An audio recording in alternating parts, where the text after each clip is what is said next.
Woman was raised by monkeys. Years later, she tells her insane life story.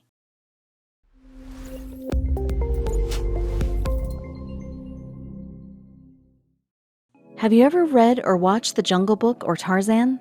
Until now, those stories seem like complete fiction. However, this remarkable story of a girl who was raised by monkeys in the Colombian jungle will blow you away and change your understanding of the world. Marina Chapman is a Colombian-born British woman who claims she was left stranded in the Colombian jungle after she was kidnapped as a child. Brace yourself as we are about to tell you one of the craziest stories in the world. Marina Chapman was born approximately in 1950 in the Colombian village whose name she was too little to remember, and her name is just the name she chose for herself since she couldn't even remember what she had been originally called. Her birth name remains unknown to this very day, and she has no recollection of her parents or her life before she was kidnapped at the age of 5. The story of Marina Chapman is truly an incredible one, and many people choose not to believe her. It has been speculated that she is suffering from false memory syndrome and that she invented the monkey story in order to deal with her traumatic childhood. But then again, what if she's telling the truth? Truth or fiction, judge for yourself. This is her story. Marina was seemingly a happy child, living a relatively normal life with her parents. However, one day completely changed the course of her life. Like many of her peers, she loved spending time outside playing with her friends. Never in a million years could anyone predict what would happen that particular day, when she was only 5 years old. Had she known what life had in store for her on that day, she would never have left the house. Namely, that day she was playing outside close to her house when she noticed 2 adults coming up to her. The next thing she remembers is a cloth covering her mouth and nostrils, and everything immediately went dark. Today, she believes that the handkerchief was soaked in chloroform. When she woke up, she was in the trunk of a car driving her far away from the life she had known, and that was only the beginning of her hardships. While being driven in the car trunk, she could hear other children crying, which to some extent provided her with some consolation that she was not alone. However, that would change too soon enough. The car stopped and the kidnappers dropped Marina in the middle of the jungle all alone and drove away.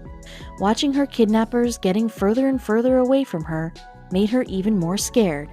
The 5-year-old was left alone to the mercy of a harsh jungle. Marina was desperately hoping that either the kidnappers or someone else would come back and save her from the claws of the merciless jungle. Unfortunately, her hopes were in vain. She spent days crying and looking for people, but there was nobody in sight. Slowly but surely, Marina lost all hope that she would ever be found and turned on the survival mode. After a few days spent in the middle of the jungle, Marina realized that she needed to collect herself and regain control. She became an adult overnight. It didn't matter anymore that she was only 5 years old. She was on her own, and she needed to fend for herself if she wanted to survive.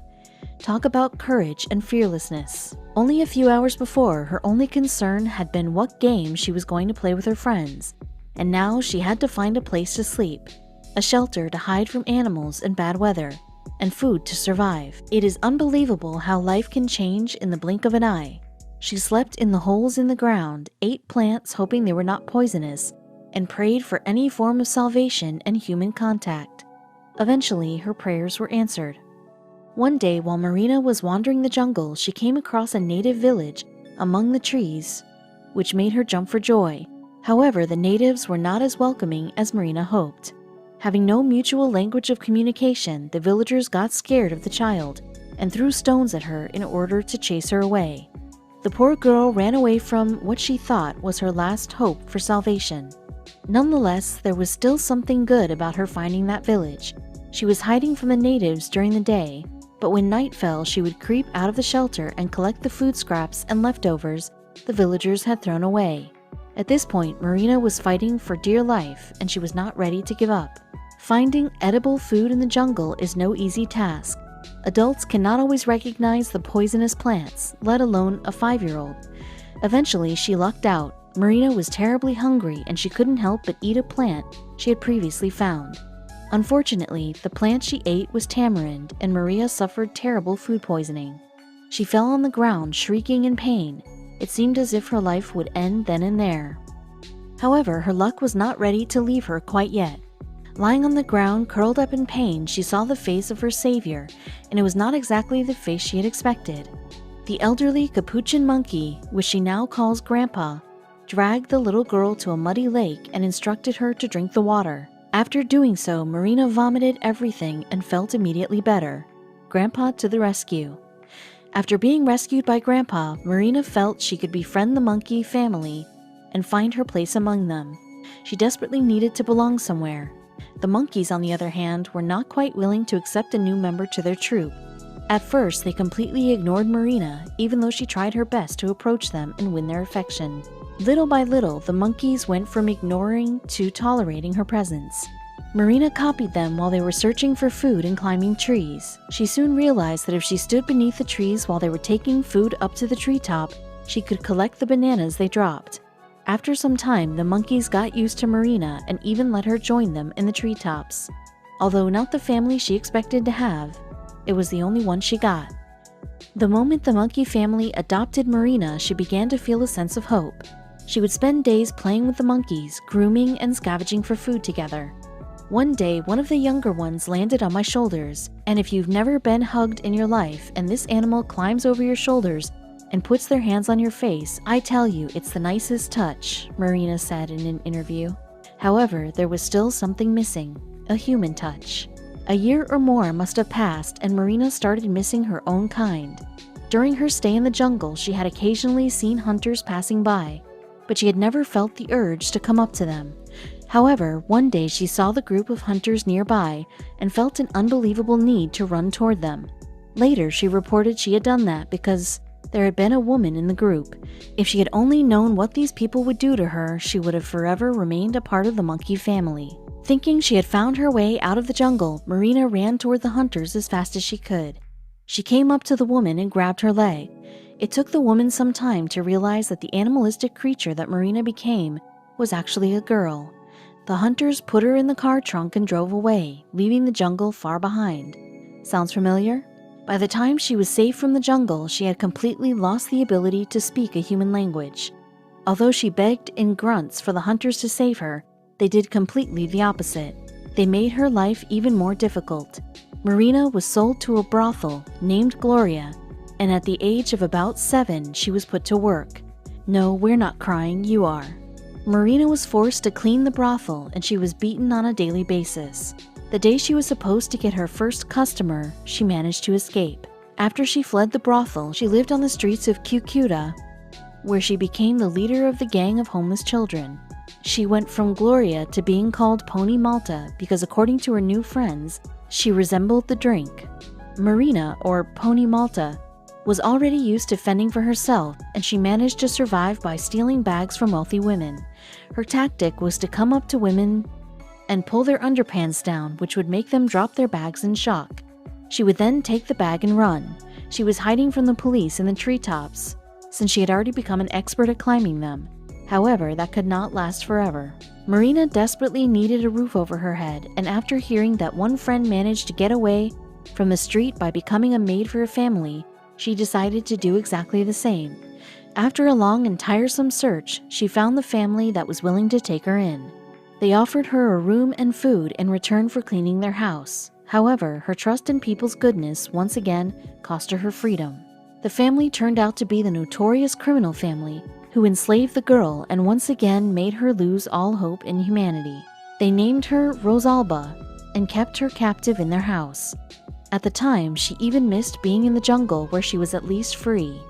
When she almost lost all hope that she would ever escape, one kind woman showed poor Marina that not all people were evil and that there was still goodness in people's hearts. Her kind neighbor, Muraja, who had 9 children of her own, but who had a heart so big to take one more child in, was her only hope.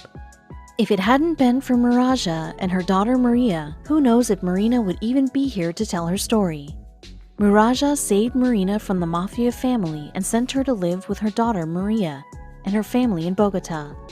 She even bought her plane ticket and her first present ever, a dress made of pale blue satin, a hair clip, white socks, and a pair of shiny white shoes.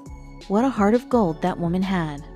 Living with Maria Ferrero Yusi and her family, she was given the opportunity to choose her name for the first time. She chose the name Marina Luz. Maria adopted the girl when she was about 14 years old. Although the Ferrero-Yusi family was not particularly rich, Marina was never hungry or deprived of anything. After God knows how many years, Marina was surrounded by people who cared.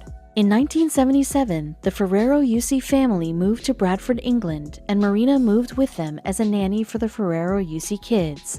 Since then, Bradford has become her home, and she has been living there to this very day. She met her husband, John Chapman, in church, and after only 6 months of knowing him, they got married. Today, she is happily married with 2 daughters, Vanessa and Joanna.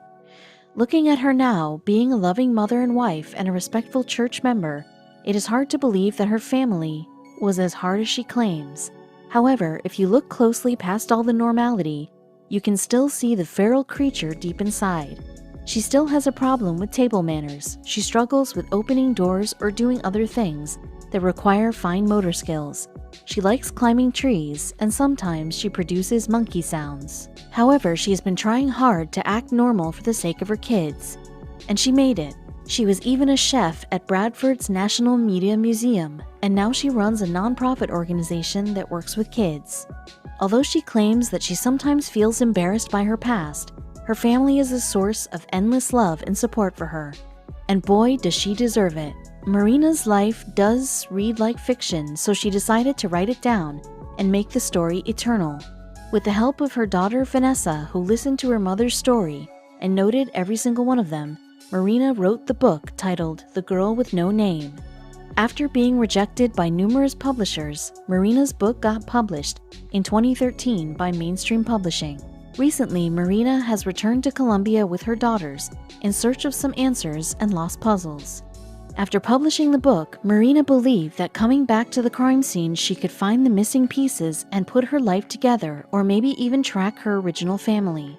Although she didn't find the rainforest where she had spent most of her early childhood, she did find the brothel and the mafia family's house. Most of Marina's life is still confused in her head, and she has been trying so hard to make some sense of it.